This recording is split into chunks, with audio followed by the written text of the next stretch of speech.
This episode of Hockeytown West Podcast is brought to you by Manscaped. Ladies and gentlemen, it is my pleasure to announce the smooth sack summer is officially upon us. When you're playing in the summer sun, make sure you're groomed from pubes to bum. Thanks to our friends at Manscaped, you can make this season your smoothest yet. The Performance Package 5.0 Ultra is the ultimate bundle to keep your boys downstairs cool while looking hot. Join the 10 million men worldwide who trust in Manscaped with our exclusive offer.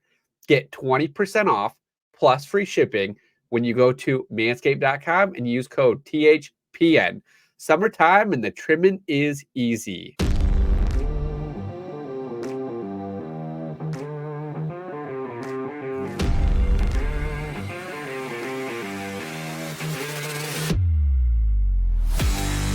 This is your place for all things Grand Rapids Griffins and all things Toledo Walleye.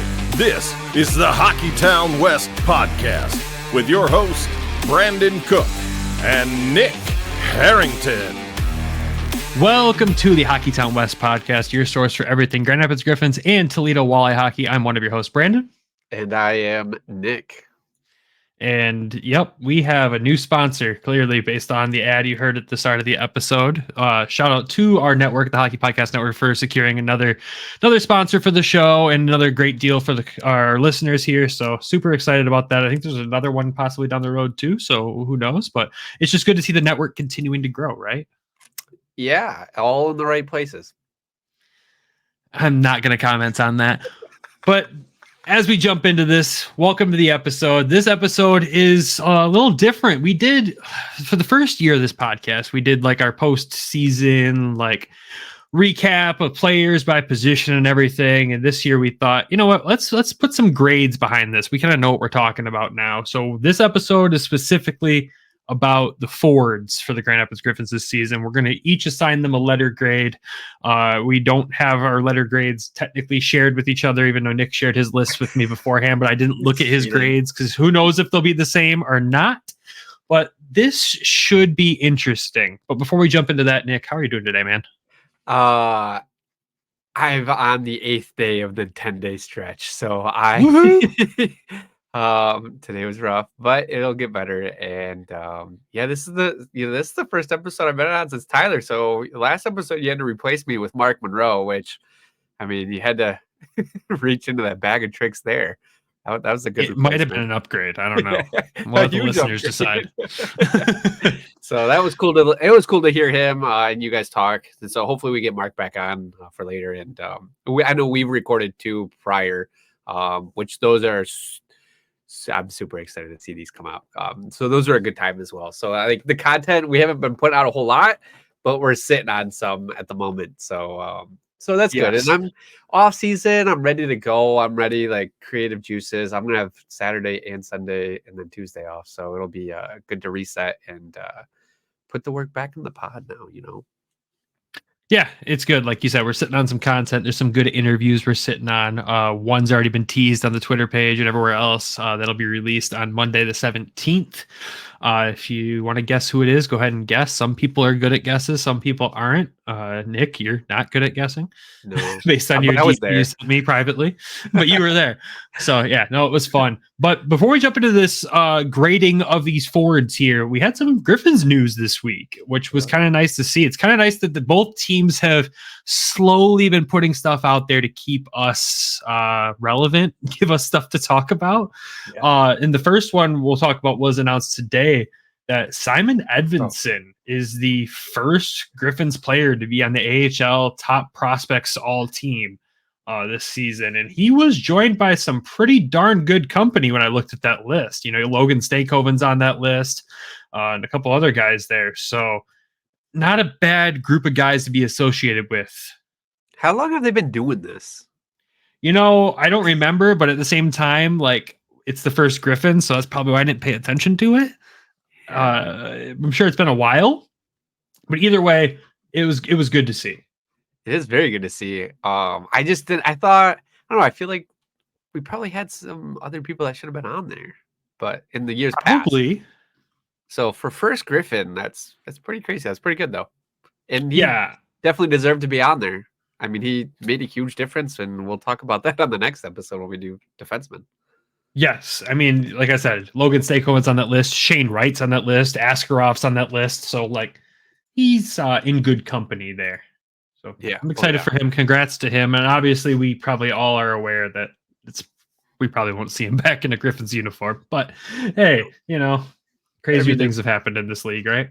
Yeah, I mean, Logan played for Dallas for half the year, so I was surprised he made the list. And then Shane Wright, I mean, he'll be in the NHL, and then Askarov, he'll be in the NHL. Yeah, so these are. It's good to see. Like we've dissed Shane Wright a few times on this show in the past, just because there's a lot of background noise around Shane Wright. But it is good to see like Dan Biasma and everyone over there getting him on the right track, because you want every player to be successful. You just want our players to be more successful. But good players makes more fun hockey across the board, and him with the Kraken being good will make it more fun for everybody and just stir up the West Coast a little more.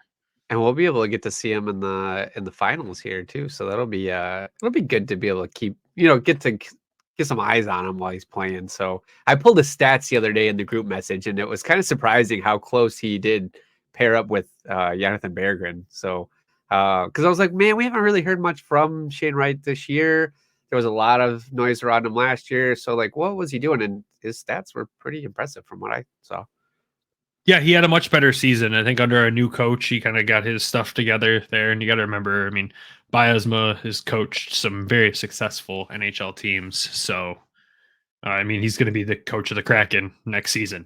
So it kind of works out well for Shane Wright if he's going to be with the Kraken next year, that the coach that got him on the right track in the American League is his coach in the National League. I love to see it. It makes sense. The continuation. Yes. But also in the Griffin side of things, we've had another player signing. We talked last week. We had one guy get signed out of the Swedish Elite League, right? Yeah. And then this week, we get a guy out of the NCAA, fresh out of Cornell, Gabriel Seguer, which, another depth piece signed for this team. But at the same time, he's got some good numbers there. And the shocking part to me was like the improvement from his last season to this season. He went from a 30-point season in 30 games the year before, so point per game, pretty good, to 44 points in 35 games with Cornell this year. Was a Hobey Baker finalist, and doesn't seem like any slouch. And he's also 24 years old and 6'4" as a winger. So some good size up front. Yeah, another tree on this team. That's just what we needed, right? I need him on a line with Elmer. I'm convinced. Him or Gettinger. Put all three. I'm down. So did he play with Cornell the season prior to last? Yes. So last year he had 2 seasons with Cornell. So that first season was his first year on North American ice then. Because I saw when we posted, Lars said he was a student. So I'm assuming this was his. No, this was his 5th year in the NCAA. He's done full 5 years in the NCAA, but he was in some Swedish junior leagues before that. And yeah, good old Lars there, the Swedish winger. If you haven't checked out that podcast, he focuses very much on the Swedish side of the Red Wings. But yeah, he was a student of his apparently, which I'd love to chat with him about. Hopefully we can get something lined up where we can just get 10 minutes of his time just to talk about him. Yeah. Oh yeah. With Lars. Yeah. That would be sick. So Lars, if you're listening, DM us on Twitter or X, whatever you call it over there. And we'll figure out the time difference and we'll get synced up. But yeah, that's crazy. Well, I'm glad you clarified that, because I thought, well, all right, last season, first year in North American ice, point per game. That's still really, really good for an international player. But if he's been here for 5 and steady improvement, like, that's huge. I'm wondering how that fits in with our draft prospect, over. Nygaard's been talked about a lot, so I wonder if that connection is there, with the Norwegian. What it does is it gives Detroit and Grand Rapids some room in anticipation of certain prospects graduating to Detroit next year.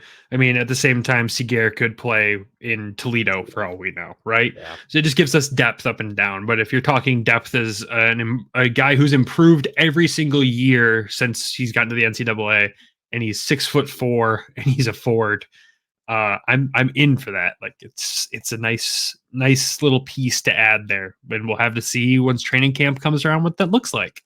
And we'll look more into him. And like we said, if we get the chance to chat with Lars about him, that would be cool too. So exciting stuff happening. It's just good to see some offseason moves happening already. I know most of the stuff we won't see at this level until free agency kicks in, which would be, I think it's early July, if I'm not mistaken. So that's when we'll start seeing contracts get signed, guys move around, stuff like that. That'll be pure chaos. I'm pretty sure day one of free agency day, I'll probably take off of work and do some exclusive coverage on that for the podcast here. So stay tuned for that as well. Oh, that'll be exciting. Yeah, I try to have fun with it sometimes, right? But so we'll jump into the player grading here, and we're just going to go in order of games played this season. So we're going to start with the guy who played the most games and work our way down the list. So the guy who played the most games in his rookie year with the Griffins, Marco Kasper, played the full played 71 games there. Missed one for the flu, right? What's that? He missed one for the flu, right? Yes, missed one for the flu. The flu did not impact him long term, just one game. But his first season in Grand Rapids, 71 games played, 14 goals, 21 assists, 35 points, and a +9 with 30 penalty minutes on the season. So, Nick, I'm going to pass it to you first, man. What's your thoughts on Marco's first year here? So my letter grades are not consistent between any player. Some I might rank higher based off of one category or one stat, and then it might be completely different for another player. So it is going to be ultimate chaos, and like it. They're all subjective, based off of what I felt. So okay. I gave Mr. Marco Kasper an A. I thought the second half of the season was his turn on point of he figured it out. He got it going. To be tied for 6 in assists for 21. I thought that was huge. Tied for first with rookies with assist. I thought that was big as well. And he missed one game. Nobody else played more games than him. So for a rookie year, I thought that was fantastic. I'd like to see more points. I'm hoping next year that he's back here with us just to give him that. I want to see his full potential down here. That's really what I want to see. So I gave him an A. He was typically that third. He was on the third line for a lot of the first half of the season too, until he started getting better. So I mean that impacted some of his point totals, but overall I would say A. Yeah, I 100% agree. I also give Marco Kasper an A here. I think it was a good first year for him. Like you said, you'd like to see more points from him, but at the same time, he played the role that we expected him to play here. Do I see him graduating to Detroit next year? Probably not, but at the same time, that's not a knock at him. I just think he's got a few more things to work on, and he'll be well on his way. And if we rush him, I think that's where we end up in a weird situation, and I don't want to be put in that position as an organization. I think it's smart to be patient with him, but he had a fantastic year, was an energy driver when we needed him. Like you said, he did play on the third line a little bit there at the start of the season, but then established himself as the true second line center on this team, even playing first line here and there. Yeah. And that's where you really started to see things turn on. And when the team turned things around after Christmas, he really did as well. I mean, there was that stretch, that 5-point weekend against Manitoba that I think about still to this day, where he just absolutely terrorized them. And when Marco's at his best, the whole team's at their best. He's fun out there. The guys enjoy what he brings to the table. You can tell, even when he's trying to piss the other team off and cause chaos, the guys enjoy it. It gets them going too. So I love everything he did this season. He definitely gets an A in both of our books. So good grade there. Let's move on to Mr. 70 games played, Mr. Amadeus Lombardi. First season, obviously, with the Griffins as well. Another rookie here this year. 70 games played, 5 goals, 21 assists, tied with Marco Kasper in assists. Crazy. 26 points in the season, +5 and 14 penalty minutes. Nick, what do you give Mr. Amadeus Lombardi? So he came from Flint, the OHL, and he was on the first line, driving the line, getting the points, getting the goals, getting the assists. And then this year was kind of a transition year for him of coming up to the professional hockey, and he was on a little bit tougher task where he had to adjust to that fourth line, which is very different play style, not a whole lot of minutes. He is smaller in size, but I can't diss him for that. I can't knock his grade for that. I think it's huge that he was third in rookies in goals scored and he tied for first in rookies with assists with Marco. I think that's huge because of the role that he played for Grand Rapids this year, being on the fourth line, being on the third line. When Waddy went to that 11-7, he never had the same line guy either on the winger. So that's also tougher to adjust because you've got somebody different that you're trying to play with. So I gave him an A-, B+. But when he was like, I'm grading him a little bit higher based off of the stats that he did put up in the limited role that he had. And that's why I said my grades are going to be really subjective and not going to make any sense if you're looking to grade him across all the players. So I think with him, I gave him an A-, B+.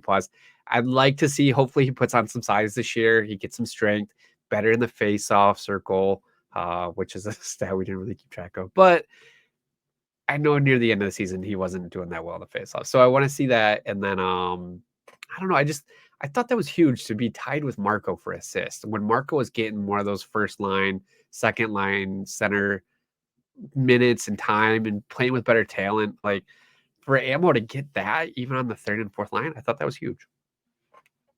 Yeah, I 100% agree with that statement right there. I went a little different with Amadeus here, and I rolled with a solid B for him for this season. Because again, yes, super limited minutes. Like we talked about Casper starting on the third line, right? And then getting bumped to the second line. Ammo played third line probably maybe enough games to count on two hands, but not much more. And still put up really good numbers playing majority fourth line minutes there.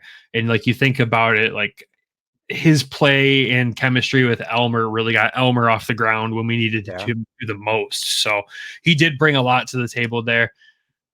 It's early for him. Like this is a prospect that so many people are excited about because we got him so late in the draft, and he obviously lost some time with the COVID year and everything like that and juniors. So you really didn't know what to expect from him. And he came out and he made an instant impact on this team. And look at the playoff rounds when, he was sat for a night and we got smoked. Like his defensive ability, I think, is what really propelled him to that B grade I give him. Like the offensive side, the assists were great. You'd like to see a little bit more scoring on the goal side, but his defensive play was by far some of the best on the entire team this year.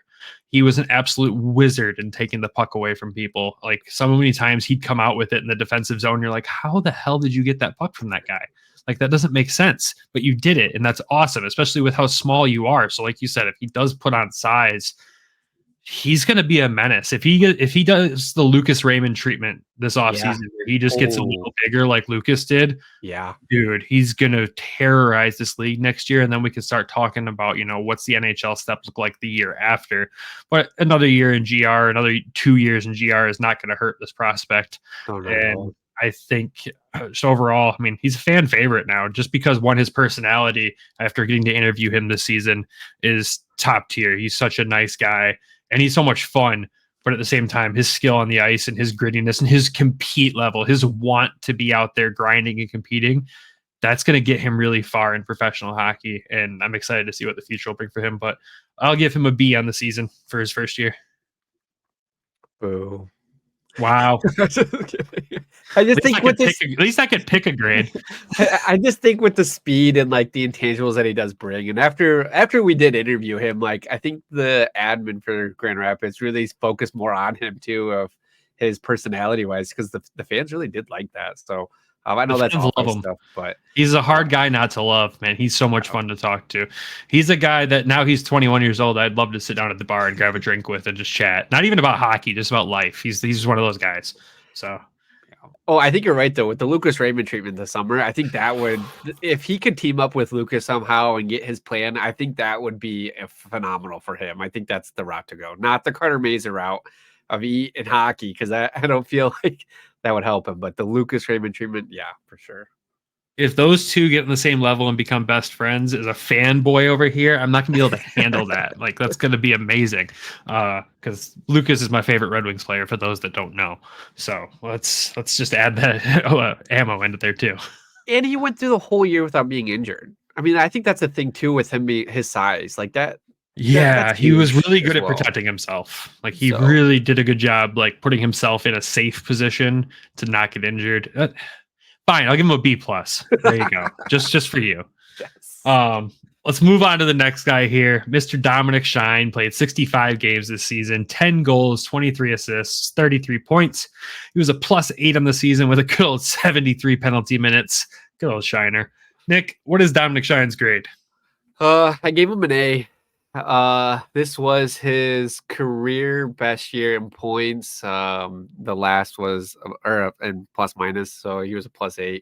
I think that speaks huge for like offense and defense. Like he was responsible on both ends, not just focusing on one. I know this year was kind of different for him of like new coach, new system, new players. But I think what brought a lot to that too was like he was able to play with a lot of his friends, like Zach Aston Reese, who we'll get to here in a little bit. I think him and Lesby were friends too, right? Shine. Yep. So I mean, I think that's that in speech, like all of that brought a lot to him. I think that helped. I don't know, like he does so much of the penalty kill. It was that good this year. The Griffins penalty kill was that good because of Dominic Shine. Like we said this over and over. He brought the energy this year. I would have loved to see some more goals, but he's the gritty third line guy. Like that's what he's there for, and he did a great job. He filled his role. He did it, and he hit double-digit goals. You can't really complain there either. So Yeah. I gave him an A. I probably overreached. I probably overscored, but whatever. The points don't matter, right? No, you didn't overreach. I give him an A as well. I mean, like you said, career high here, and he's been with the team for quite a while, and this is the only pro team he's ever played for. And I give, him a lot of credit for figuring out how to use this system to his advantage, but also, Dan Watson gets some credit for utilizing him properly instead of just sending him out there to be the bruiser, the enforcer, because Dom Shine has that offensive upside and obviously the defensive upside. Like you said, the penalty kill, our penalty kill is not as good without Dominic Shine. Like it's just a true fact. He was the true leader of that penalty kill. And this was just an incredible year for him. He finished 5th in scoring in the regular season on this team, playing third line minutes. Yeah. Like that right there should tell you enough. There was some nights that he ended up being on the first line when they put that little grind line on the first line, which was fun. We still don't truly know if the Griffins admin actually posts the lines in order or not when they share the lineup. We don't know, but we assume that was what that meant. But at the same time, Shiner, incredible season, 100% gets an A. If that's a reach from us as fans, oh well, because he 100% deserves it. Like I joked middle of the season when they were talking about like players calling up to Detroit and everything like that. And I fully said, well, why are you not looking at Shine? They're talking about Mazer and Casper, of course the rookies, right? And I'm like, Shine's over here doing just as good as them. And I know someone was like, you've got to be joking when you said, no, I wasn't joking. That was 100% a true statement. Dom Shine in Detroit could have probably been just as good as Zarnik in Detroit. Let's be real. Yeah, I want that for him. He's from Michigan. You kind of want him to see him fulfill that dream too. But the one thing he did get his career best in points too. I'm seeing my note now, but yeah. So I mean, he did start slow, but I think everybody kind of did with this team based off of the new system. So turn it on and he started slow on the point side, but it wasn't slow on the everything else he does on the team side. Like correct. he was go right off the bat. And what's funny? Like we look at Toledo, right? We talk about Brandon Hawkins being like the career Toledo guy because he just loves that city, loves that team, everything about it. Dom Shine is our Brandon Hawkins, just without the same ridiculous shot that Hawk has. Sorry, Shiner, but Hawk's shot is better than yours, and I think you'll admit that too. But at the same time, like that's just who he is in this team. He's a guy that loves being in Grand Rapids. He's already signed for next season, and he's going to be around hopefully for a while with this team. And I think he's got a place in this team for a very, very long time. I hope so. I like him. He's becoming a favorite of mine as well. So yeah, and he's just a funny guy. He's just a really funny guy. But moving on, Zach Aston Reese, his buddy. The only reason we have Zach Aston Reese is Dom Shine, for those that don't know it. 61 games played this season, 14 goals, 16 assists for 30 points, +4 and 53 penalty minutes. Because, he was out there being feisty too. Best goal song on the team, hands down. Yes. For those that don't know, it's Never Gonna Give You Up. So anytime he scores, the entire arena gets rickrolled. It's fantastic. But Nick, what do you give Mr. Zach Aston Reese for his grade? So this is the most games he's played in his AHL career, going back to Wilkes-Barre, Scranton, and then now with us.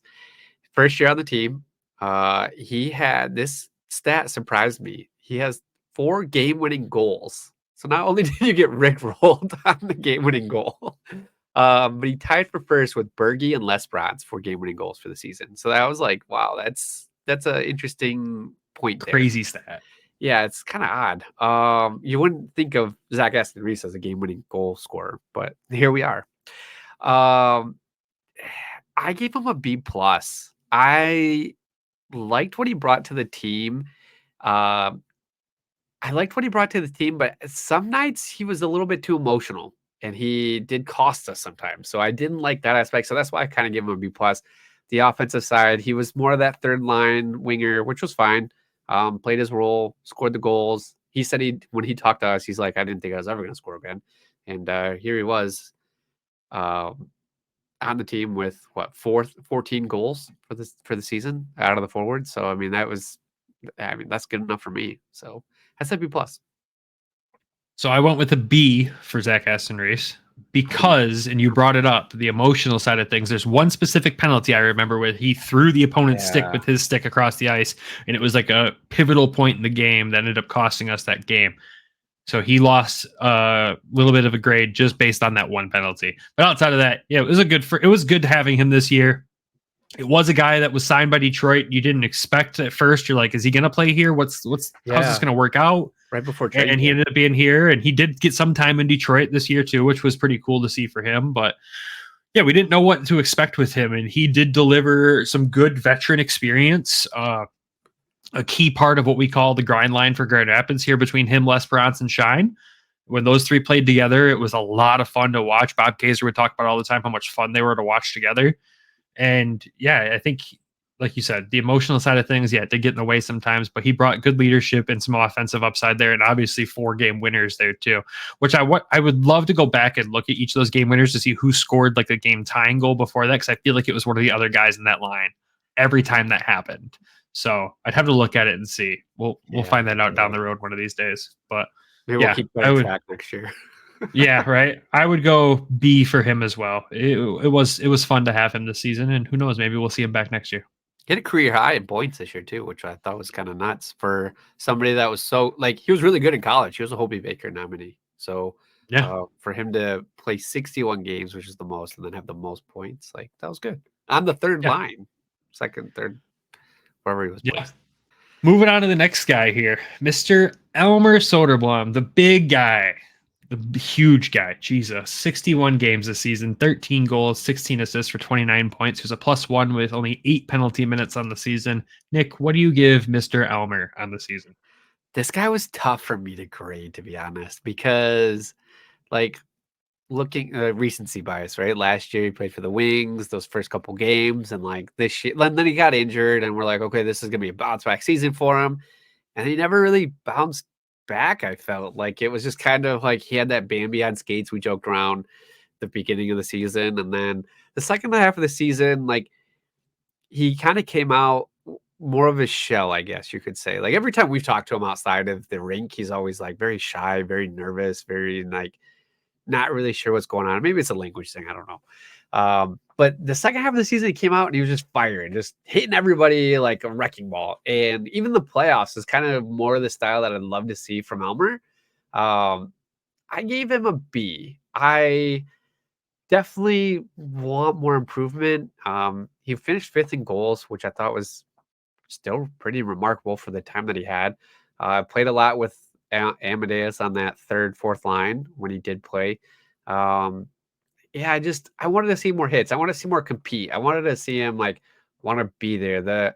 The flashiness, the trick play, the dekes and dangles are there, but it was that one game that we saw. He did the between the leg thing 4 times and didn't score on any of them. It was all right, Elmer, let's play some hockey. You do it twice. If it doesn't work, then try to set up the play. So I'd like to have seen more of that. Was pretty close with goals and assists. 14 goals, 16 assists. I mean, he was right even. I just don't know what kind of a player we have with this guy. is he going to be a goal scorer? Is he going to be an assist? Is he going to be like a Johan Franzen, Deke Dingle guy, show up for big moments? I don't know. So I put him down as a B. I think he's back here next year. Oh, he'll be hopefully back here in Grand Rapids next year. So if the season ended midway through the season, I'd give him a C for the whole season. A C for sure. If we were only grading the second half of the season, I'd give him an A. So I give him a B minus. That was a fair grade here for him. The second half of the season, the Elmer that we saw was a new player. He truly figured out the American League because everyone knew he can go score in the NHL. We saw that he can play in the NHL, but it just wasn't consistent. In the beginning of the season of Grand Rapids, it wasn't consistent. And then all of a sudden, about February, consistency was there. He was consistently throwing the body. He was making great, smart offensive plays, whether it was be passing or shooting. He knew when to shoot the puck. And you could really tell that his confidence was starting to truly come through with him. Especially like I was going through today, picking out photos for this episode to use for each player, just going through the Griffins photo stream that they shared through the whole season. And you get to the beginning of the season and he looks out of place. And then you get to the Flying Toasters game where he scores and has the biggest smile on his face. And that smile carried through every other goal photo he had for the rest of the season. I love the confidence level that he has right now. Shout out to him. He got his first eagle on the golf course today as well. I saw that on Instagram. So the confidence continues to flow. I think we're going to see a breakout minor league season for him next year. What that means for Detroit, I don't know. If you're a Red Wings fan, is this prospect lost at making the NHL? God, no. There is still plenty of potential there. We don't know what that ceiling is. But I think after his first full season with Dan Watson, I think we're going to see a different kind of Elmer breakout next season. And we're going to see the Elmer that we expected to see when he walked into his first NHL game and scored a goal. Yeah, I don't think he's hit his ceiling yet. Even though he's God no, he's right. He can touch it, but he hasn't hit it. Yeah, I think you're right. I think next year he does. I'm hoping he gets acclimated, adjusted. He is I hope he gets adjusted to Dan Watson's system, and he has that breakout year, and he's more on that first or second line. I'm hoping we see him there, right there with his buddy Amadeus. Yeah, because once he was up in the higher lines, that we really started to see something special. But him and Ammo, when they figured out their chemistry, those two were on fire together, and it was so much fun to watch. And it's so funny too, because one's a giant and one's tiny. It was just, we saw them the first time they were ever put on a line together. We chuckled, and then it worked so well, and we're like, oh hell, all right. I like what Dan's doing here, and it carried on. When we're doing 11 and 7, and those are the two forwards on the fourth line.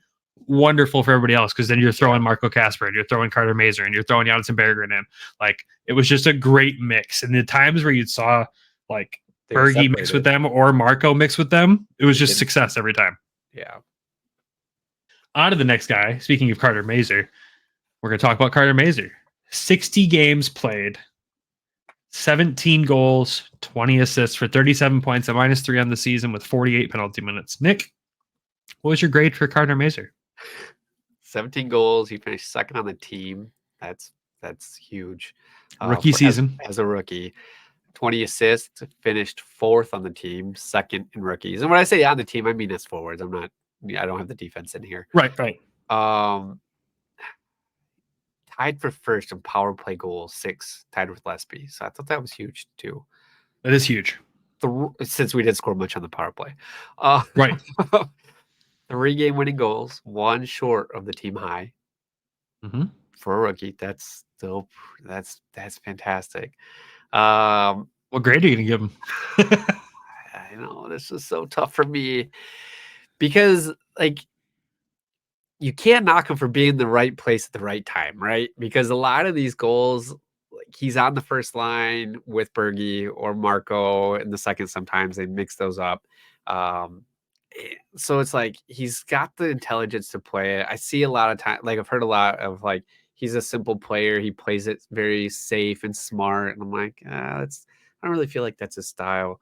I gave him an A. I teeter between an A and an A-. I'm going to lean more towards the A side. As a rookie coming in, new system. I think that's. I know there's everybody saying he's going to be at the Wings next year. Okay. Like I would like to see him here next year just to get a full season and maybe a little bit of strength over the summer. because he only played the 60 games. He's 11 short because he was injured. He was injured for a little bit of it. So yeah, I want to say A minus. I don't know. I don't know. Maybe it's just tougher for me for wingers to be able to grade too, and maybe that's the problem for me. So It could be a personal problem, sure. No, I don't have any problem with Mazur. I don't know why. It's hard for me to judge him. I would give Carter Mazur an A on the season. I mean, rookie year. Here's what I think about Carter Mazur. This is if I peel it way back, right, from just a mental side of things. Like, he came back from the injury, and he mentioned multiple times that the mental side of the game was the hardest thing for him to deal with at that time. But I also look at it as everyone, as he came in, said, "Oh, he's the next Tyler Bertuzzi. He's that guy." And he clearly said it at one point. He's like, "No, I want to be Carter Mazur. I don't want to be Tyler Bertuzzi. I don't want to be this guy." I think he still struggled to find his own identity when it comes to being on the ice. He doesn't know what player he wants to be at. Does he want to be the pissy off player? Does he want to be the high scoring player? He could do both. He could do it all.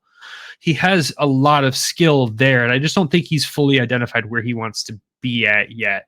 I think everyone labeled him as Tyler Bertuzzi and then didn't even think about labeling Marco Kasper that, when Marco Kasper is clearly that player, if you're going to make a comparison there. Yeah, I think this season, if Carter does go to Detroit, which I fully could see happening, I think he's definitely earned the spot if he goes there, especially if he comes into camp. He's put on some more size still and can come out and light things up quickly. Sure, I 100% see that. But do I also potentially see us doing that and it end up being an Elmer situation where he goes and scores the first couple of games and then falls off and ends up back in Grand Rapids and struggles to acclimate? 100%. I could see that as well. Yeah. So if he's going to end up in Detroit, I'd like it to be a midseason call-up that ends up there permanently. I think that would be ideal for me. But I would give him this season the A still. I loved everything he brought to the table. And I think just outside of even what he's doing on the ice, I think he, for being a young guy, is doing a lot of leadership things with these young guys as well. I mean, he's roommates with Amadeus, and we know he does a lot of stuff with him on the side there, and they work a lot together. And I know, like, on the working out side of things, that he's probably working with a lot of these guys because he's a gym guy, but he also knows how to take care of himself. And obviously the Red Wings told him to eat as much food as possible and keep working out, right? So I don't know. It'll be interesting to see what he brings to the table next year, but I do love what he did this season. And like you said, in the power play, he scored a decent amount, which was great. When he was on the ice in the power play, he was not afraid to shoot it. He made the smart moves at the puck. He had some game-winning goals there too that were clutch. Yeah. So he brings the right energy to the table. And when he's on, he's on. When he falls off, it's very noticeable, though, because he's playing those top line minutes. Yeah. If he was off and playing fourth and third line, we wouldn't notice it as much. And we'd be like, oh, yeah, A for sure, right? No question. But when you're off at the top line at the pro level, it's very noticeable. So I still overall will give him the A, just based on there's a lot of pressure. You're a rookie. You're a top draft pick for this organization. You're expected to deliver. And I think he delivered when he needed to this season. Could we have seen more? Hell yeah, we could have seen more from him. But I think next season, whether he's in Detroit or Grand Rapids, I think you see an even bigger and better Carter Mazur. I think the problem that I have with him is just like, because he's on the same line as Berggren, and Berggren attracts a lot of attention, and it's hard not to watch Bergie. Right? Like, he's got the shot. He's got there's just the aura around him. Right? So it's just hard for me to like grade Carter. So I would like to see Carter. I would just like to see him without Bergie and see like what he does without him, so I could give him a better grade. Like, that's why I felt so hard to be able to, like, it feels so hard. But then I look at his stats. I'm like, dang, like, look at this, like, tied for first in power play, 3 game winning goals, like, 37 points. He was second on the team with points. Like, I mean, how do you grade somebody that did so well point wise so low? But it's like, but how much did Bergie and Sarnik help him, or Kasper help him? It's tough to say. I see where you're coming from there. It is hard to judge that based on that fact. He was always with Zarnik or Bergie. And you look at a Marco Kasper, and there was nights he was with Gettinger and Lesperance or something like that. Like there's a big difference there when you're talking about those two players. And we still don't think Marco is ready. So to say Carter's ready is one, like, it is a lot to say that he is ready. And I think what he showed at the end of the season, what he showed in the playoffs, is what finally pushed me to be like, okay, he could make that jump if he needed to. Can we put those two on the first line next year in Grand Rapids? Marco and Mazur. Oh my God. That'd be a yes, please. Before we move on to the next guy, though, we got to send it over to DraftKings, get the ad break, and I realized it went about 10 minutes longer than I wanted to before we got to that. But we'll send it over to DraftKings, and when we come back, we'll dive into the rest of the forwards here. So, Nick, go read the ad.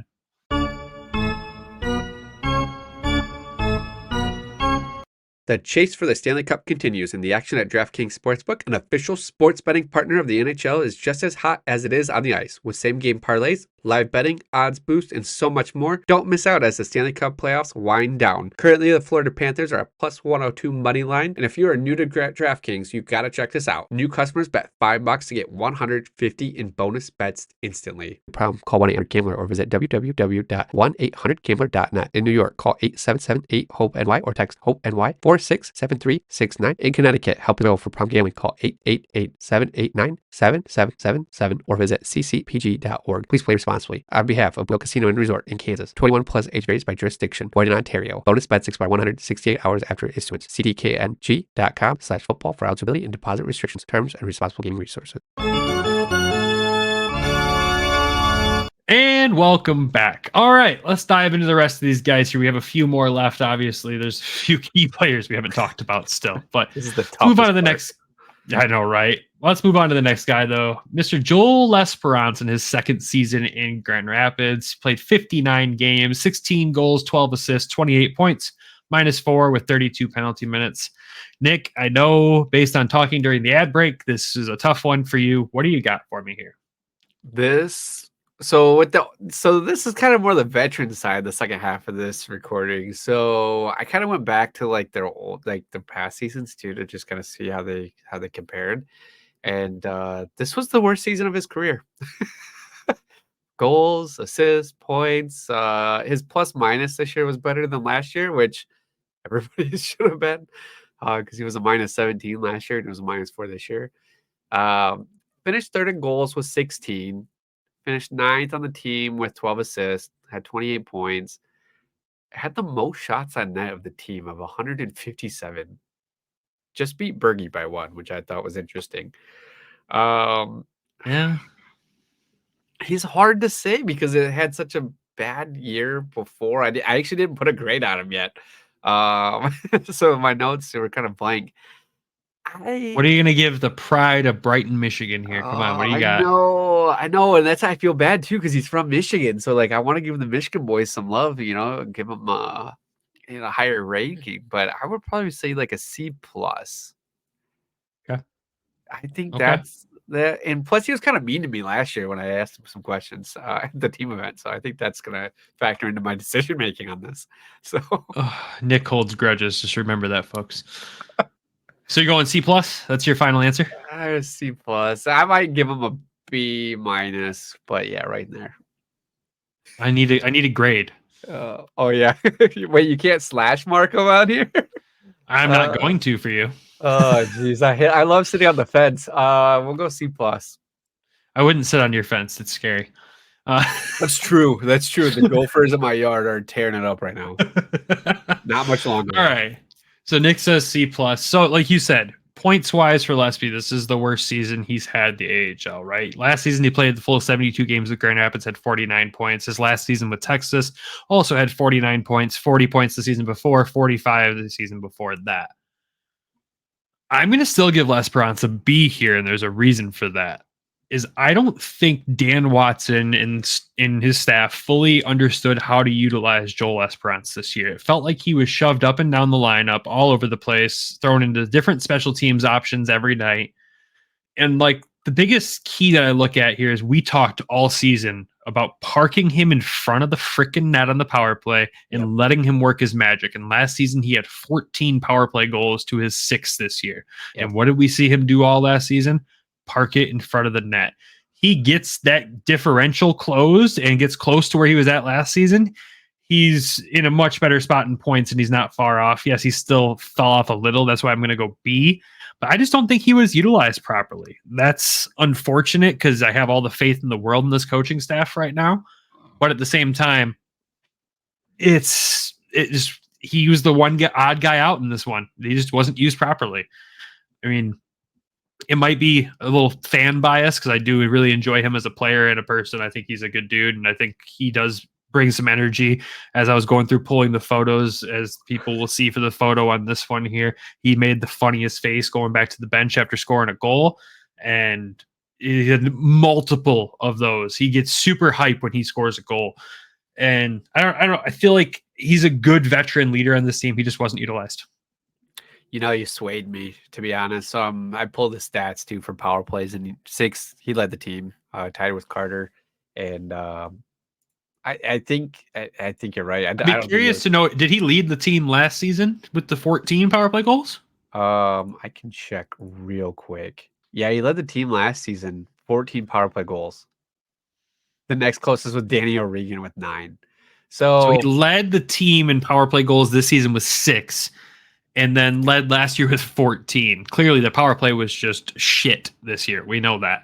Yeah. So, again, not utilized properly.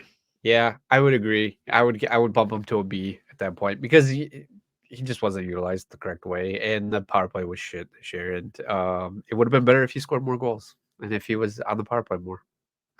Yeah.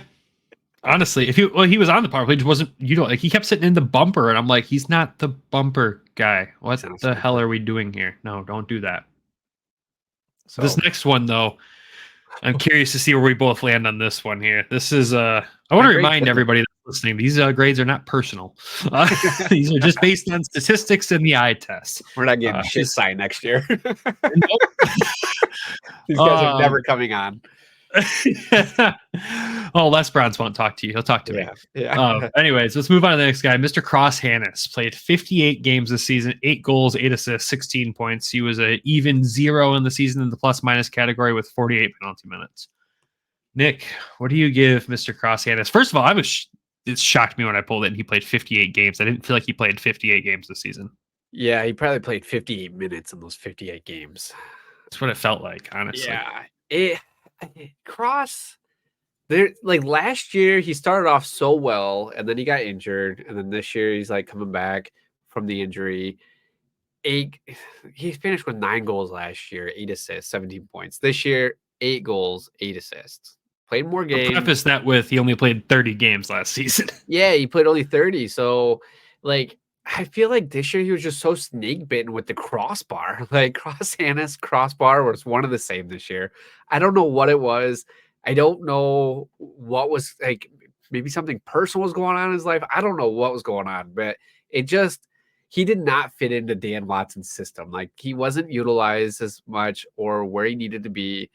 It was a tough freaking year for him. I put him down for a D. For 58 games and only scoring 8 goals, 8 assists. Like, it's just not acceptable. I think this might be a prospect that might be lost after 2 years that we've had. Like, and he was a second round pick. Eisenman has not done well with these second round picks. So I wouldn't say he's lost. I'll start there. Let me start there. He's not lost. He needs to have a big year next year. He needs to put up like 30 goals. It's weird, too, because he went into training camp in preseason. He tore it up. Yeah. He absolutely tore it up. So was there something on the personal side? We don't know. Was he not gelling with the whole situation in Grand Rapids? We don't know. This was a guy that we kind of begged all season to say, hey, send him to Toledo for 10 games and see what happens. See if he finds it there real quick.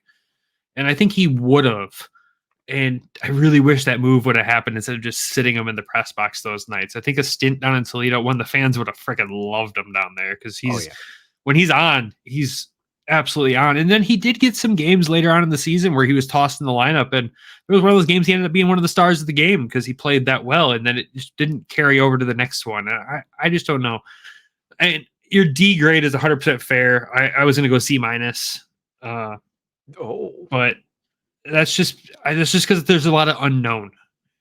There's so much unknown because, like you said, he tore it up in training camp and all that. There was set up for success. Never really found it in the actual gameplay, but when he did find it, it was like, holy hell, what is he doing out there? This is great.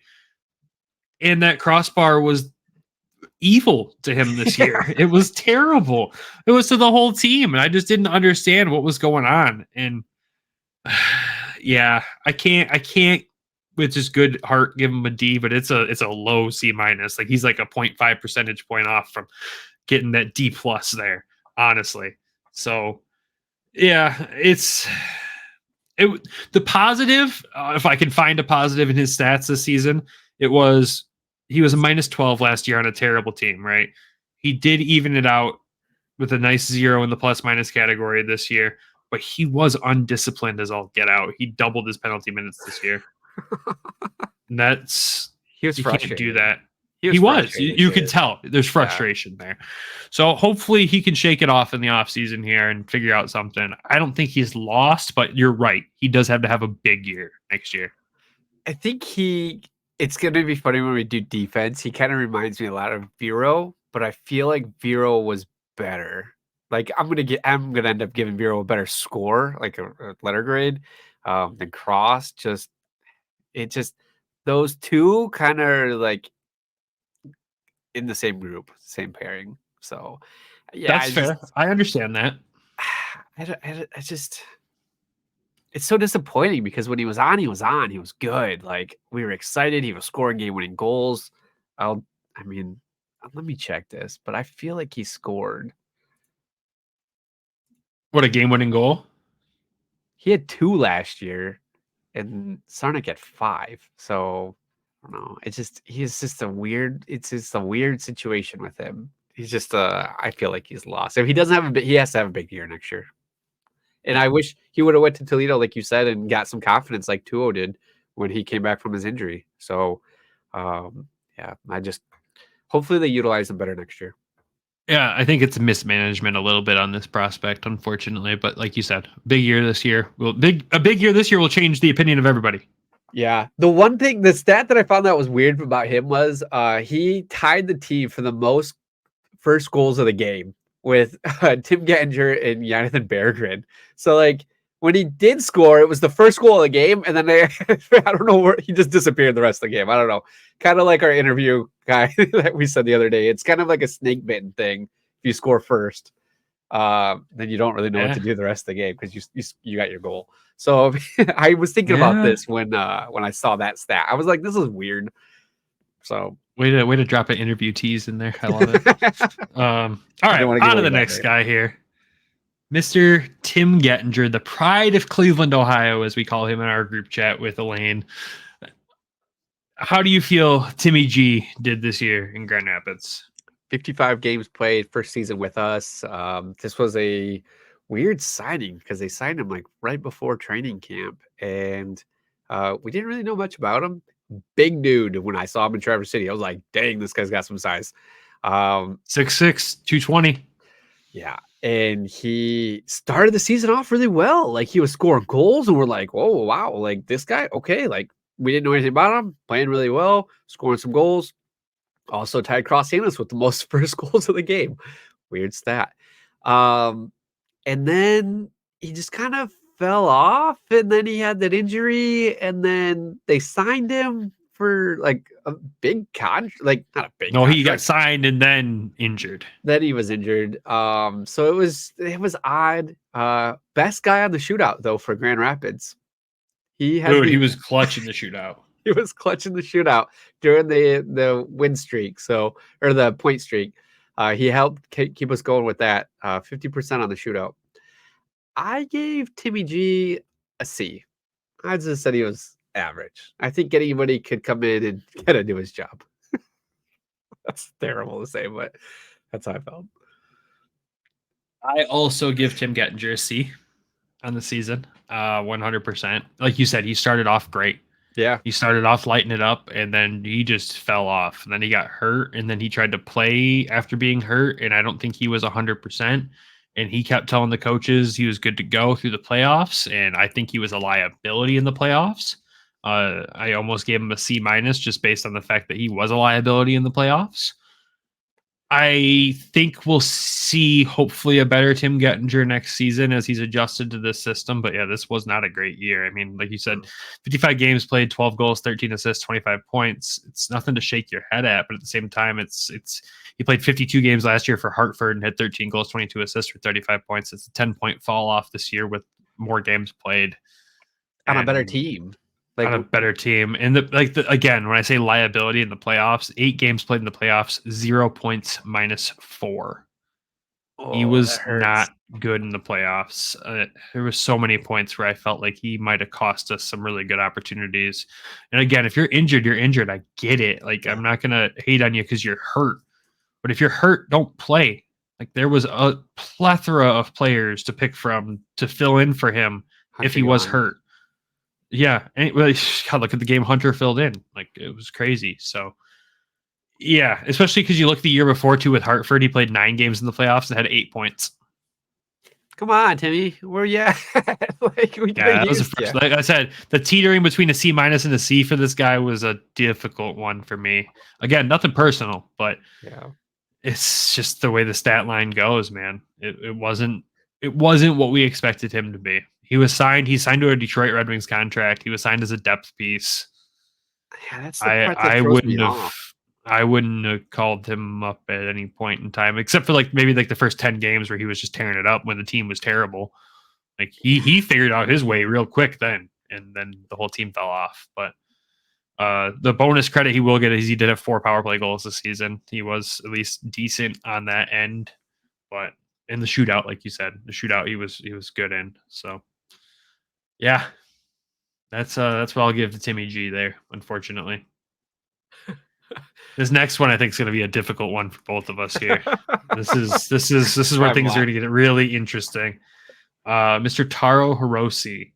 He had 54 games played this season, 9 goals, 27 assists, 36 points, -2. He had 8 penalty minutes on the season. Just to give everybody some perspective on the season before, 71 games played, 16 goals, 41 assists for 57 points. So 57 points last season, 53 points the season before, and 36 this season. What do you give him here, Nick? So I laugh because I did give him a grade. I see that. He was really tough. I don't. It's really tough for me to grade Taro because, like, last year, he did really well. Like, he's sneaky throughout the season. Like, he was just adding up points. He's getting his points. I didn't put much on my notes because I ran out of time. Like, I'll just be honest. I spent a lot of time on a lot of the players. Taro, I don't know. I feel like maybe I don't know, this one's so hard for me because he's been here for a while. And maybe he just needs to change the scenery. I don't know. I would say probably a B minus. I don't know. Yeah, I would say B minus. You're more generous than me. I mean, I want to teeter between like a C and a B minus, but at the same point, like, I want to give him the benefit of the doubt. Like, a new coaching staff. He's been here for a while. Maybe he's just going through the motions. He sees all these younger kids like moving past him now, literally and figuratively. It's like, I don't know, like, I don't know how to give him the benefit of the doubt, because he's a Griffins legend. Like, not legend, but I would say Griffins like piece, a big piece. Yeah, he has been for a long time. I mean, he's played games in Detroit. Like, we know that there was potential there at some point in time. This season, you want to give him the benefit of the doubt, right, with the new coach, but at the same time, that's a massive fall off from the season before, and it's not for lack of playing time. Dan never bumped him down, I believe, lower than the third line or lower than the second line. I'm sorry, till the end of the season. He got first line or second line minutes every night. He was on the power play almost every single night and still produced only this. I'm giving Taro Hirose a C minus of the season. Oh, geez. Yeah, you're harsh. Yeah. Well, again, like, you don't go from being one of the top players, if not the top player on the team in points last season, if I remember correctly, to a liability sometimes on the ice. I mean, there was some episodes near the end of the season where we were like, scratch him. I mean, we said it multiple times in the playoffs. I'll remember clear as day. I think it was one of the Wednesday playoff games. I don't know if it was against Rockford or Milwaukee. And I was just sitting there. I think I was by myself because you don't come to Wednesday games. Yeah. And no, when was that watch? How was that? Yeah, that's true. And I'm watching, and some guy next to me, he's like, 17's getting cooked all night long out there. And he wasn't wrong. And then you had the Friday game where, we had the great comeback, the almost Berggren hat trick, and another guy said the exact same words that night. And I was like, yeah, you're not wrong. He really struggled in the playoffs with this team. He's just a guy that's looked at to be an offensive leader on this team. And he just wasn't this season. And that's okay. You can have off years. You can bounce back the next season, right? But if what I expected of him this season, if I'm comparing that to what his actual result wasn't giving him a grade, yeah, it's a C- all day long. I think it's tough too, because where does he really fit with this team, with the amount of prospects that they brought in and veterans that they brought in? It was just kind of like, where do you put Taro? He may have been feeling that too. He might not have been utilized the correct way. I mean, I don't think he wasn't utilized the correct way because he played top line minutes. Like, he was given the opportunity. Like, if you're not in the big picture for the NHL club, right? Which he's not. Let's be clear there. Yep. You find a way to be the guy in the AHL like Joel Esperance was in Texas before he came to Grand Rapids. You find a way to be the Dom Shines. You find a way to be, I look at Hershey. You find the ways to be the guys like Dylan McElrath and all those guys who are out there just being true leaders on the ice, but also generating in their role for what they're supposed to do. That's what I expect him to do, and he didn't. There was a lot of times where it felt like the younger guys were getting slowed up by his mistakes. And that, again, these aren't personal reviews. Like, I'm not trying to attack him personally here, but what I saw on the ice, it just wasn't it this year. He's had 50 points the past 2 seasons with this team. You look at the seasons before, there was a 29-game season and a 35-game season due to the COVID era there. Even those were 28 and 27 points. So almost point per game in all those. And this season somehow falls off massively. I don't know. C-, man, all day. He did have a 7-game point streak when the team was. How many secondary assists was that? I don't know, but he had 7 assists in that time, 3 goals. Yeah, there you go. It was a lot of secondaries, man. And that, I mean, obviously that's important. Like, the generating of plays out there while you're doing that is important, but again, the playoffs were such a key point in this season for this team that I think about, and just like Gettinger, man, another liability in the playoffs. I just didn't understand it. It was like his mind was on the golf course before we got there. And I don't like that, especially when you're a guy that's been as respected as you are in this organization for how long you have.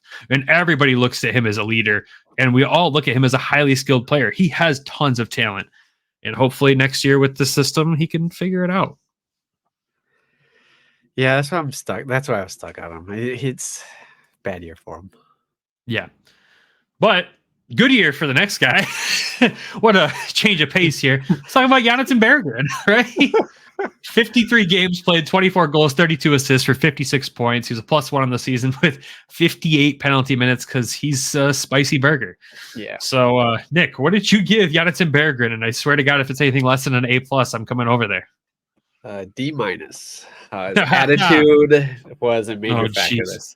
No, I gave him an A+. He was top goal scorer, top assist getter, finished first with 56 points, tied for first in game-winning goals with 4, tied for first in scoring in the first goal with 5, tied for first in insurance goals with 3. And he only played 53 games because he kept getting pulled back and forth to Detroit. And there was that time at the beginning of the season where he was up there and then he was down, and then he was up and down, up and down, up and down. And it was just like the amount of time that I think at one point he played 6 games in 10 days or something like that. So yeah, I mean, it wasn't because he was those 53 games wasn't because he was injured or because he would decide to sit out or was suspended. He was in between the big club, which is pretty much where he should be next year. So A+. I loved his attitude. I loved the shenanigans. I wish he would be not as emotional with the game. Yeah, but he put that in check eventually. So just the game misconducts, I thought that was getting a little bit out of hand. But the rest of it, A+. It was so fun to talk with him in training camp, and then to see the season play the way he did. It was fantastic. I'm hoping that this isn't the last time we see a phenomenal goal scorer like that again, in Grand Rapids. It's definitely won't be. I think there's a lot of future that'll come through Grand Rapids here, which we'll talk about, as we get further into the off season here. But yeah, Bergie. Can you think of anybody else that you've seen play this well that's come through here? Like a true goal scorer. Like that was crazy, I felt. There's been some true goal scorers back in the day, but they weren't guys that made it to the NHL. They were just true AHL goal scorers. But just some guy that's got the potential that he does in the NHL, it's been a minute for sure. I mean, I think of Gustav Nyquist when he was in Grand Rapids. He tore it up, and he was so much fun to watch. And of course, Tyler Bertuzzi, right? A ton of fun to watch here. But a guy like Bergie, he is a special player. And of course, as I told you, I expect you to give him an A+. I'm giving him an A+ as well. I mean, you look at his points, 56 points in 53 games. Last season, he only played 7 games in the NHL, and he was point per game. Then he had 7 points. And then the season before, where he really just lit it up and really made a name for himself, he played 70 games and had 64 points. He almost had as many points this season as he did that season with significantly less games. And he was just like the biggest concern with Berggren, when you talk about the Red Wings side of things, is his defensive abilities, and he's cleaned that up so much. He's a true two-way player, but he's got the offensive upside that not a lot of two-way players have. I just really hope he gets that fair shot, and he's not just like, oh, here's 5 games in Detroit, I'm going to bump you right down the lineup just like they did this season to him and send him back. Like, you can't do that. Steve needs to re-sign him. He needs to be given his fair shot. What's his ceiling in the NHL? His ceiling, I think, is a second line player. Where do I think he'll fit in as a third line player in Detroit with the talent that Detroit has in their current roster? And if he can go produce at the point per game level at the third line, which I believe he fully can, he's a home run at that point. It's fantastic. I mean, and you can't go through all this without talking about his playoff performance. Just Mr. Clutch, dude. Like, he was electric in the playoffs. He got the fans going more than ever. I'll never forget that goal scored right in front of me, just that dead stare down the ice as Casper and Mazur are freaking out going to attack him after that goal. And he's just dead cold stare. And I'm like, God, that attitude is just incredible. And again, you say attitude, like there was so many question marks that in the media and hockey around his attitude about being in Grand Rapids. And sure, he might've been frustrated at first, but I think Dan Watson did a really good job of that message that he preaches. When you're playing for Grand Rapids, you're a Griffin, and when you're playing for the Red Wings, you're a Red Wing. And I think he really took that to heart, and once he did that, this kid was unstoppable at this level. I mean, I feel bad saying this, but I joked about it all last season in the beginning of the season. Like, he's not going to be a Red Wing. Like, he's not going to stay with the organization, but I truly hope he does. I will root for him no matter where he goes. I mean, the kid is fantastic. He's so much fun. Yeah, I hope nothing but the best for him. So, A+. If you look up the definition of fun in hockey in the dictionary, there's just a picture of him there. Like, it really is. Especially when we started to see more behind the scenes stuff of him. Like, it just started to get even funnier. I hope to see him at training camp. I hope so too. Oh, all right. On to the next guy here. Mr. Tyler Spezia, 45 games played this season, 6 goals, 10 assists, 16 points, plus 8 on the season with 18 penalty minutes. What grade did you give Mr. Spezia this year? I'm going to give him a B. Okay. I think so. He played a lot on the wing with Amadeus and Elmer, and I think that helped with their growth. Having that veteran on there really elevated their play. He was +8, tied for second for forwards. It was -10 last season too. Yeah. So like, I don't know if that speaks volumes about Elmer and Amadeus's defensive play or how good Spezia is. I don't know. And I know it's not like the end all be all plus minus, but I think it's important to just kind of put that out there. 10 assists for 10th for forwards, 6 goals, 10th for forwards. I mean, he chipped in when he needed to or when he could. And it's probably a little bit of a different role for him playing on the third line, fourth line, most nights. I took that crazy hit in the end of the season and he came right back and he was feisty as ever. Like that's one of my favorite moments of Tyler Spezia this season. So I give him a solid B. I think he did what he needed to do. And did what he had, contributed where he had to. above average play for where he was at. Yeah, Where no, he's I utilized. agree.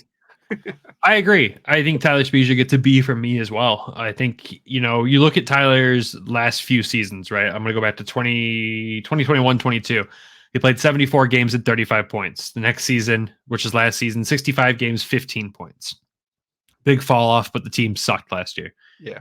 This year, 45 games, least amount of games he's played since 2021, and he got more points than last season.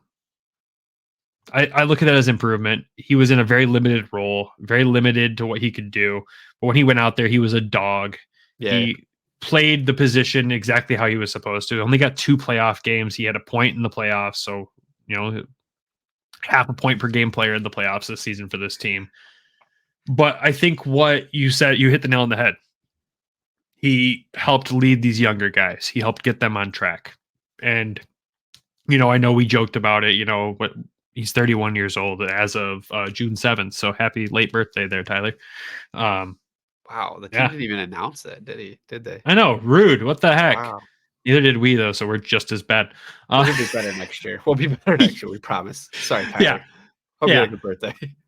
He's 31 years old at this level. We've joked about it. He came out of Toledo, and the Toledo fans absolutely love this guy. And is there a chance that we ever see him return to Toledo? I think that'd be so much fun to see him play with his buddy Brandon Hawkins again and get that playing time that he wants, but also still be available to this team. And I hope if it comes to the point where he's super limited and we're playing less than 45 games like he played this season, I hope that's an option for him, because I think he could go down there and do some really cool things with them and be a great leader in that great leadership core that they already have. And who knows, maybe that grit that he has, that he brings to the table, plus his skill, is the extra push that they need. We keep saying Toledo needs grit, right?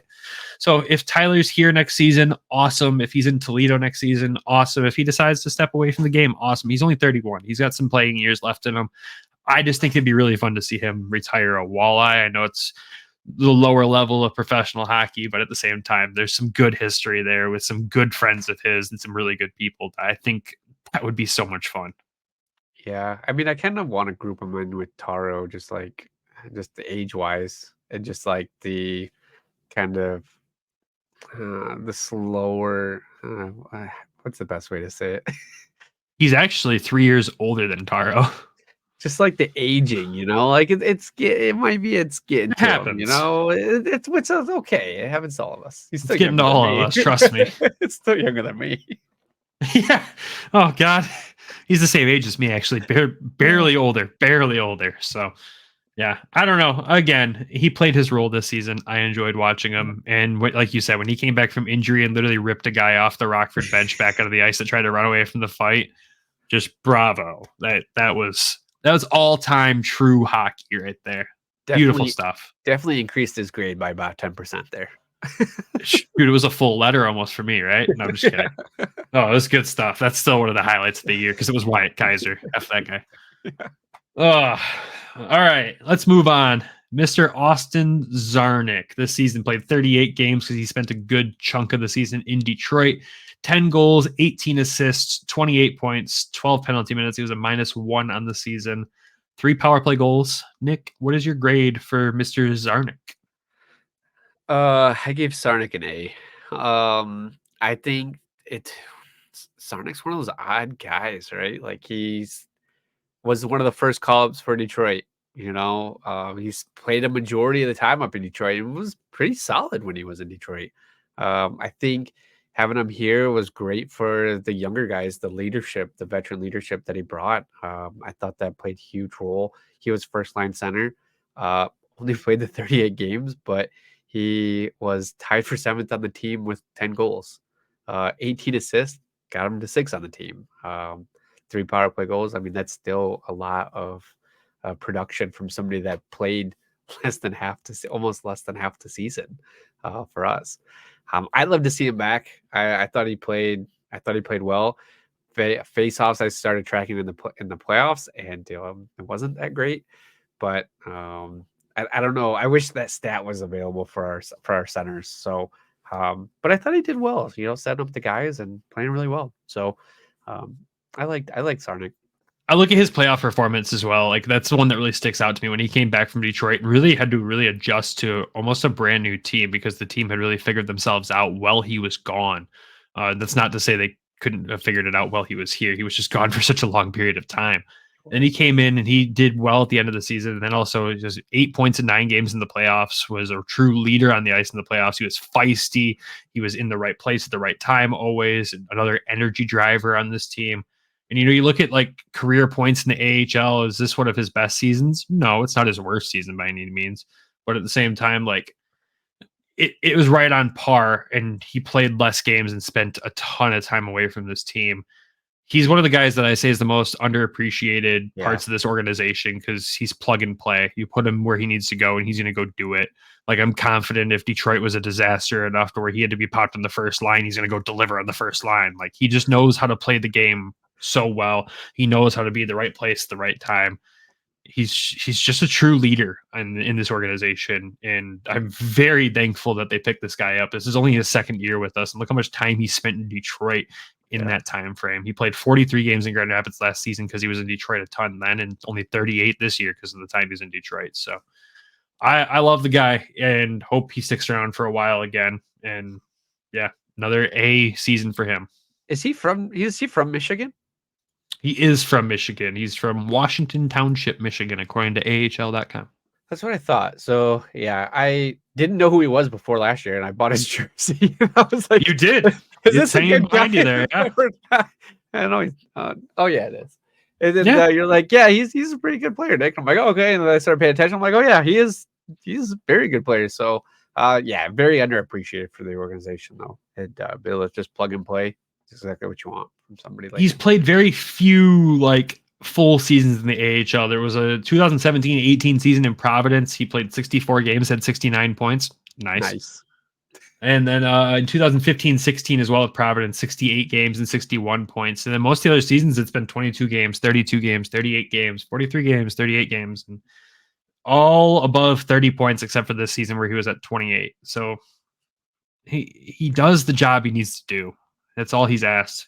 For the size he is, he's a 5'8", 170-pound center and goes out there and plays like he's a 6'5", 230-pound center. I love his game. It's fun. On to the last guy, though. Last guy we'll talk about with this one here, because we didn't want to bring, like, obviously there was more forwards that played this season. Curtis Hall came in and played 22 games. Nolan Stevens was traded away after playing 31 games. Doucette, Sawchuk, Hunter Johannes, Emmett Finney, Trenton Bliss, they all played games this season, but we weren't going to do a deep dive into those guys there. But Mr. Matt Luff, after starting off the season after a terrible injury at training camp. I was front row for that. Yeah, you were. It's your fault. Played 26 games this season, 10 goals, 8 assists for 18 points. Had 18 penalty minutes, was a -1. Ironically, only played 2 less games this season than last season with the Griffins after his time in Detroit and injured as well, where he had 25 points last season. Nick, what is your grade for Mr. Luff? Luff, yeah, he was tough. That's what I was like. I don't know where we put this guy. And I thought with the near trade deadline, I thought that with them bringing maybe Bergie up and Luff was going to take his spot, I thought that was kind of the role that they were going to go with this, and they didn't. And so it was very tough to figure out, like, where does this guy fit in this lineup? Where does he go if we're not moving Bergie up at the midway point of the season when Luff was coming back? 10 goals, tied for 7th on the team, 8 assists, tied for 11th on the team. I mean, even in his limited time, he still did really well compared to the other forwards. He was 0.69 points per game. Nice. So I thought that was funny. Injured for the first half of the season. I thought it took him a little bit to get going, which is respectable. Like, it's going to happen. I don't know. I don't want to grade him too low, but I don't want to grade him too high because he spent a lot of the season. Like, he only played 26 games out of the 72. So for those 26 games, I would have to say he was a B-. Okay. I went with a B for him, honestly. Like, it's so he only had 26 games of the regular season to really find himself with this team. And the team for the first 26 games of the season didn't know who the heck they were. And he got thrown right into, right. He got thrown right into top line minutes. He was first line, second line right away, and just tossed in there with these guys. And it definitely threw off the mojo on some of these lines. And he was trying to figure it out. You could tell it was frustrating him, but at the same time, he's such a professional that he went out there and tried to be a leader. And there was a couple plays that he made this year that left us like speechless. Like, there was a couple you're just like, holy hell, where did that come from? And they were incredible. And he was electric, and he was so much fun to watch when he was on. And this season is kind of a hope. It's a wash your hands of it and kind of forget about it season with his injury. And hopefully he can come back next year and just do the Luff things we know he can do. I mean, it's a decrease from last year, sure, with a couple less games played, only by 2 there, and he had 25 points. But at the same time, I don't know. He did his job this year. I would have liked to see more from him in the playoffs, maybe, but he only had 5 playoff games. Yeah, he sat near the end. He did, and the craziest part is like he's had AHL stats since 2016 and 17. He had a couple games in Ontario Reign back then, and then some full and half seasons with them, and then in like the COVID year, a really short year. He went to Milwaukee for 30 games before he came to Grand Rapids. So you look at his playoff stats in the AHL, 2018 Calder Cup playoffs, he had 4 games played with Ontario and only 1 point. He didn't play another playoff game until this season, where he played his 5 games and only had the 1 point as well. So he doesn't have a ton of playoff experience with how many games he does have under his belt. I mean, the AHL, he's got 223 games under his belt in only 9 playoff games. So I guess the expectations around what he needed to deliver in the playoffs, were probably a little too high because he doesn't have that experience. But like those teams that he was on, though, they made the playoffs, right? Milwaukee, yeah, is traditionally a good team. Yeah. That season before, Milwaukee was in the playoffs. So, again, is he nervous? It's hard to say without diving into it too much, because there was times he spent a lot of time with the LA Kings, up and down too as well. Yeah. So, we heard those stories at the Wingwheel Podcast live show. Again, kind of a wash your hands of this season for him, and just not rinse and repeat, but rinse and reset. So yeah, it's like a practice season for him. Just kind of coming in, figuring it out with us, with this team. There's a lot of changeover. So he came in halfway through near the end of the season, and they're trying to figure him out.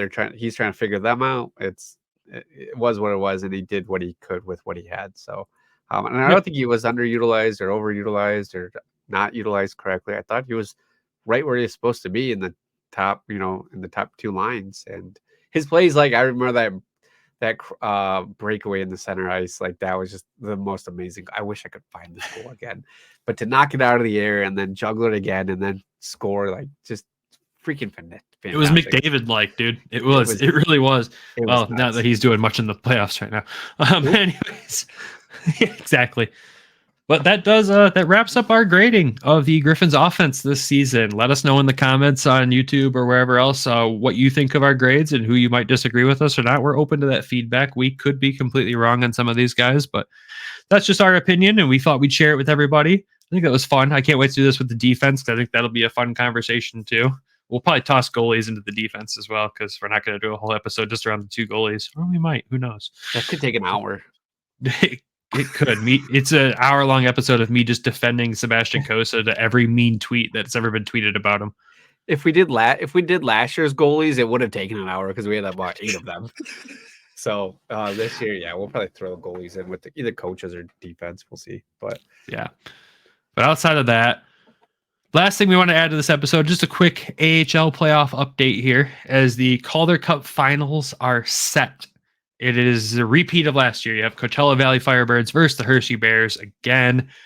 Dude, I'm going to give major props to a team I hate here, though, the Cleveland Monsters. They took Hershey to a 7-game series in the conference finals. They came back from down by 3. 3-0 and forced Game 7, took it to overtime even. And if you guys didn't watch Game 6, Hershey took the lead in Game 6 with 41 seconds left in the third. And Cleveland freaking tied it 8 seconds later to force overtime and win it in overtime, which if you've listened to this podcast all season, Cleveland played like that against us all year. We knew it's a hard-working hockey team. They're a frustrating team to play against. But what they did to Hershey, man, I think that's going to do a lot of damage against the Coachella Valley Firebirds, man. They walked through Milwaukee 4-1. They've had plenty of time off. They were already in Hershey as of Tuesday of last week, which is a really risky move. I'm sure they didn't see Cleveland making that comeback and probably panicked because for those that don't know, if Cleveland would have won and made it to the finals, both teams would have had to fly from Hershey back to Coachella. So both teams would have had the same travel lag. It would have put the Firebirds in a weird spot. But I think Coachella Valley is set up to do some serious damage in this final, and I think they're going to take it this year. I was surprised that Cleveland did not close out Hershey after that because they outshot Hershey. I know you weren't able to watch Game 7.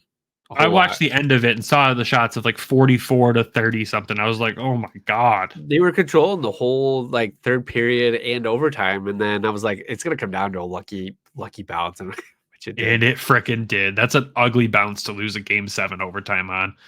But also, I was kind of like, haha, revenge. Yeah, I mean, I kind of wanted the revenge game from last season. But the 4 games that Cleveland were they all in overtime?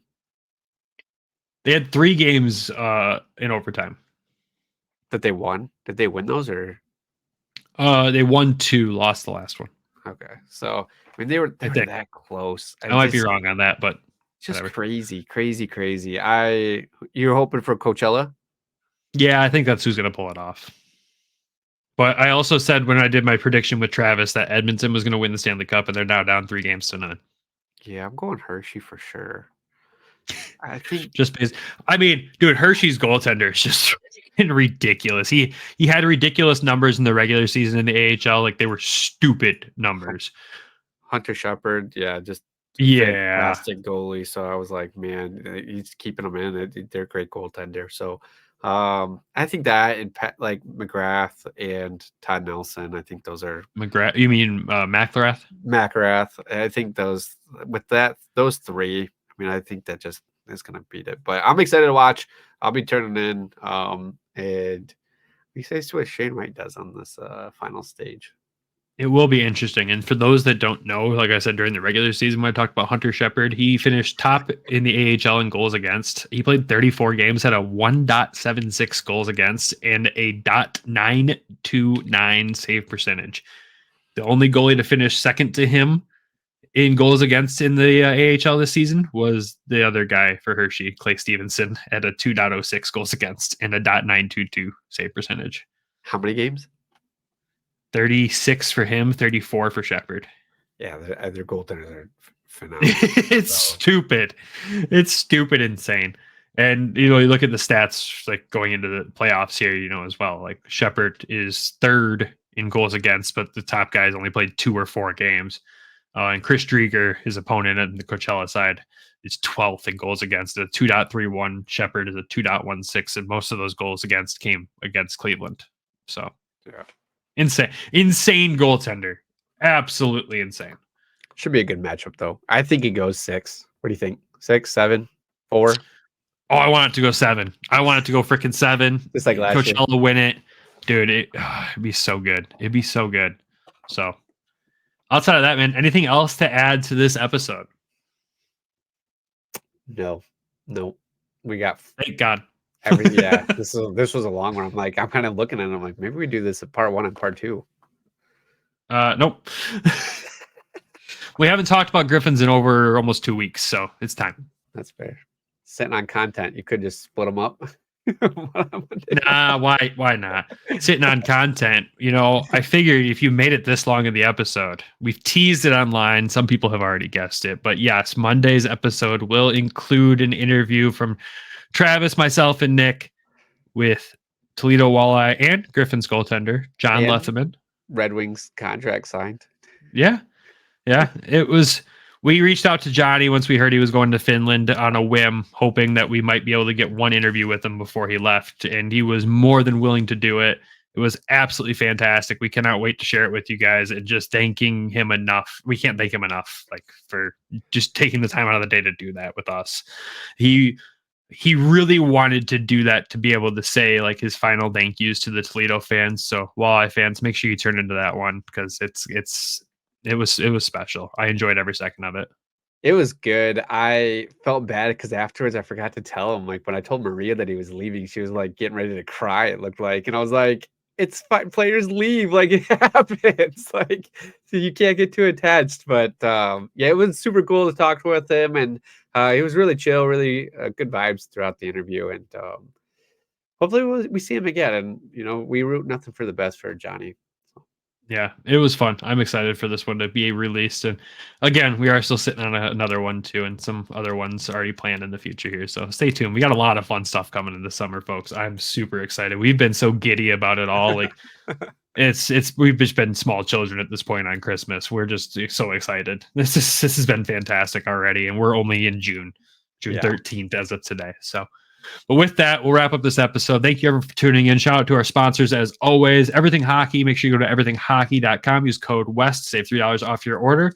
Our other sponsors as well, DraftKings and Manscaped. Now, as we are with them as well. So shout out to them. And of course, the Hockey Podcast Network for being amazing partners and helping the show grow every day. Appreciate you guys.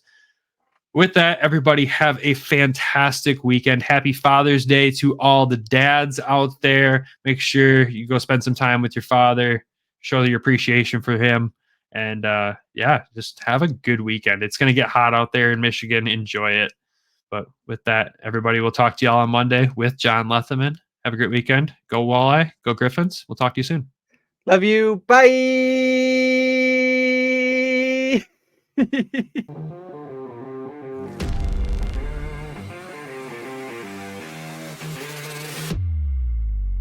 Thank you for tuning in to the Hockeytown West Podcast.